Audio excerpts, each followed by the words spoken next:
నమస్తే. ఇప్పుడు ఎండాకాలం నడుస్తుంది. ఈసారి ప్రతిసారితో పోల్చుకుంటే చాలా ఎక్కువ వేడిగా ఉంది. అండ్ వర్షాకాలం రానికి ఇంకా 2, 3 నెలలుంది. సో, జనరల్లీ మనమందరం ఏమనుకుంటాం? మన కంట్రీలో 3 సీజన్స్ అనుకుంటాం. Summer, winter, rainy. కానీ యాక్చువల్లీ మన ఇండియన్ సబ్ కాంటినెంట్‌లో 2 సీజన్‌లుంటాయి. అది సమ్మర్ అండ్ వింటర్.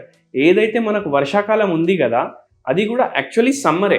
ఆ టైంలో కూడా ఎండలు ఎక్కువ ఉంటాయి. ఒకవేళ 3-4 రోజులు వర్షాలు పడకపోతే మీరు అబ్జర్వ్ చేయండి, అప్పుడు కూడా ఎండలు ఎక్కువ ఉంటాయి. సో నేను కొన్ని టిప్స్ చెప్తాను.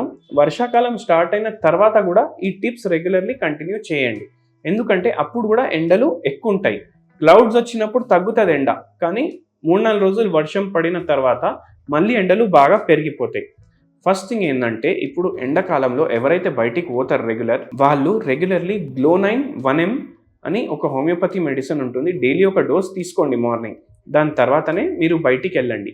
అండ్ కాటన్ క్లోదింగ్ ఎక్కువ ప్రిఫర్ చేయండి. అండ్ లైట్ కలర్ క్లోత్స్ ఎక్కువ ప్రిఫర్ చేయండి. మీరు ఒకవేళ డార్క్ కలర్డ్ క్లోత్స్ ప్రిఫర్ చేస్తున్నారు, నేను ఇప్పుడు బ్లాక్ వేసుకున్నా కదా, ఇట్లా డార్క్ కలర్డ్ క్లోత్స్ ప్రిఫర్ చేస్తే ఏమవుతుందంటే ఇవి హీట్ని అబ్జార్బ్ చేస్తాయి, మీ బాడీని తొందరగా డిహైడ్రేట్ కూడా చేస్తాయి. సో మీరు ఫుల్ డే ఇంటికాడ ఉంటున్నారు, ఆఫీస్లో పనిచేస్తున్నారు, ట్రావెలింగ్ తక్కువ ఉంది అంటే మీరు వేసుకోవచ్చు. ట్రావెలింగ్ ఎక్కువ ఉంది, ఎండలు ఎక్కువ తిరుగుతున్నారంటే లైట్ కలర్డ్ క్లోత్సే ప్రిఫర్ చేయండి. అదొకటి. సెకండ్ థింగ్ ఏంటంటే, కాటన్ క్లోదింగే ప్రిఫర్ చేయండి. కాటన్ క్లోదింగ్ ఎందుకు ప్రిఫర్ చేయాలి? కాటన్ క్లోదింగ్ ప్రిఫర్ చేస్తే అవి ఎండకి ఎక్కువ హీట్ అవ్వవు. కానీ మనం అందరం ఇప్పుడు బట్టలు వేసుకుంటాం కదా, మనం ఏమనుకుంటాం, అరే ఇది కాటన్దే అని అనుకుంటాం. కానీ దాని వెనకాల చూడండి, అక్కడ రాసి ఉంటుంది 40% కాటన్, 60% పాలియస్టర్. పాలియస్టర్ అంటే సింథటిక్ ఫ్యాబ్రిక్, అంటే పెట్రోలియం ప్రోడక్ట్. అది ఒక టైప్ ఆఫ్ ప్లాస్టిక్. అది హీట్ని అబ్జార్బ్ చేస్తుంది. సో ఎక్కువ పాలియస్టర్, నైలాన్, రేయాన్ ఉన్న ప్రోడక్ట్లు ఎక్కువ వాడకండి. అండ్ ఇంకోటి ఏంటంటే, మనం మంచిగా ఫ్రూట్స్, వాటర్, వెజిటేబుల్స్ ఇవి ఎక్కువ కన్జ్యూమ్ చేయాలి. ఇవి ఎక్కువ కన్జ్యూమ్ చేయడం వల్ల మనకు డీహైడ్రేట్ తొందరగా అవ్వదు బాడీ. కొద్దిసేపటికి జ్యూసులు తీసుకోండి, ఫ్రూట్స్ తీసుకోండి, వాటర్ తీసుకోండి.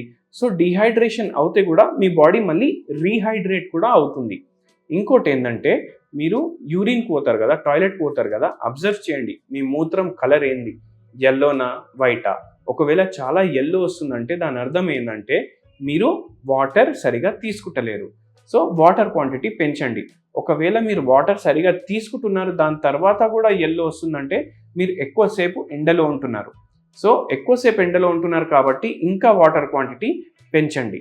ప్రతి బాడీ అందరు ఏమనుకుంటారు, 2 లీటర్లు తాగితే చాలు. కానీ మీరు ఫుల్ డే ఎండలో ఉంటున్నారు. మార్కెటింగ్ జాబ్ అనుకోండి, మీరు కంటిన్యూస్లీ తిరుగుతారు. సేల్స్ జాబ్ అనుకోండి, కంటిన్యూస్లీ తిరుగుతారు.